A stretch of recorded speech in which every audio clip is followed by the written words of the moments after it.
Keep it going for Patrick!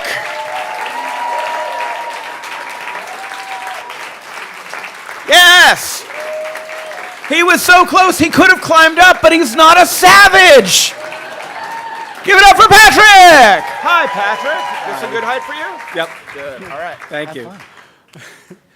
So in hindsight, it should have been really obvious that my boyfriend in college was a serial arsonist. But at the time, I thought he just had really good insurance and bad luck with fire.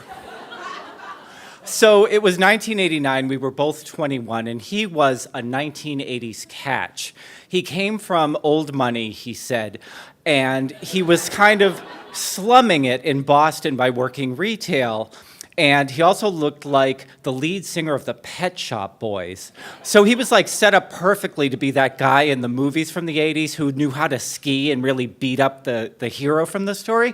And I was so in love that I ignored a lot of red flags, like the fact that he gave me really extravagant gifts from Jordan Marsh, where he was an assistant manager.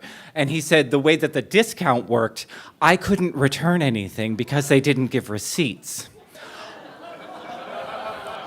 Now, you get it. Now, I didn't.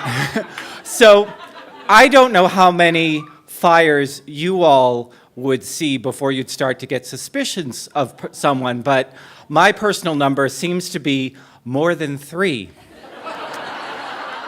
Because he really just kind of played them all off. They never really seemed to make any sort of material difference in his life.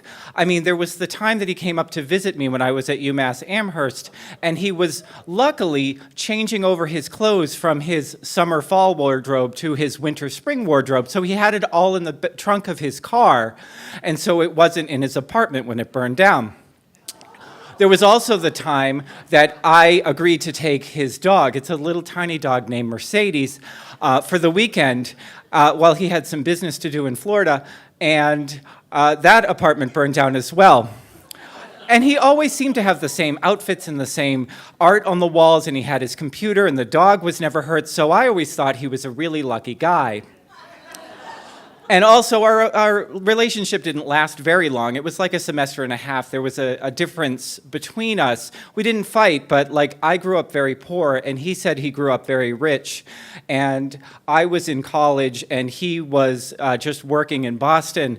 I was thinking about summer internships, and he was sent to a federal penitentiary in Florida, which really got in the way. So a while later, like a year or so later, I get a phone call, and I answered it, and he said, "Hi, this is Carter." And I said, "Well, who's Carter?" And he said, "Oh, I changed my name. It's really complicated. You don't need to worry about it." And I thought, okay. So, I mean, I don't know how many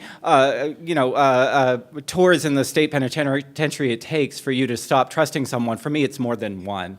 So. Anyway, we became friends after that. We joined the same gay bowling league, and he had other boyfriends, and I had other boyfriends, but we stayed really friendly. He even helped get me a job at the very fancy retail chocolate company he worked at in Boston. I worked at the Burlington Mall, and I found it odd that he got enough money to drive a BMW while I was making $7.50 an hour, but I figured he had experience. So. Eventually, he asked me to take care of another little dog named Portia. Another lesson I learned is people who come from old money, they don't name their pets after luxury car companies. I didn't learn that till I was in my 30s.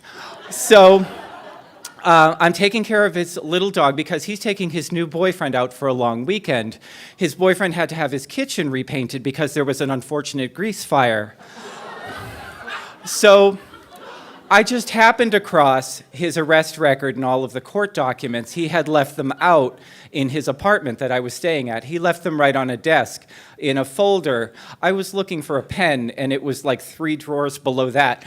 And I just looked it up. He had told me that he had gone to prison for tax evasion. It was something really complicated, and I just wasn't interested at the time. But something was pinging at the back of my head, and I looked it up, and I saw 2 counts of arson, 1 count of insurance fraud in Florida. Now, all of the fires I knew about were in Massachusetts. And then, because I'm smart, I started thinking, wait a minute.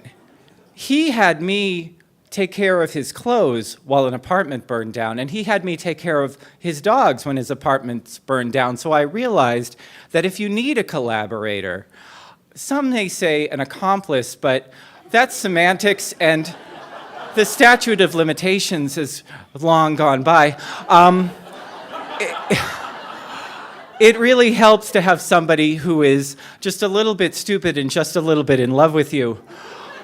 So I was very worried that he would find out that I had found out this about him, and I knew that I couldn't tell anyone, so I told all my friends, but I didn't tell him. And we also worked for the same company, and he was very well regarded. And I had sort of helped him a little bit by giving him alibis and places to store his things while things burned down. So I thought that we would be connected for life, but luckily that retail establishment eventually fired him for taking the Social Security numbers of his friends and family, pretending that they were employees, and then cashing the checks in the drawer.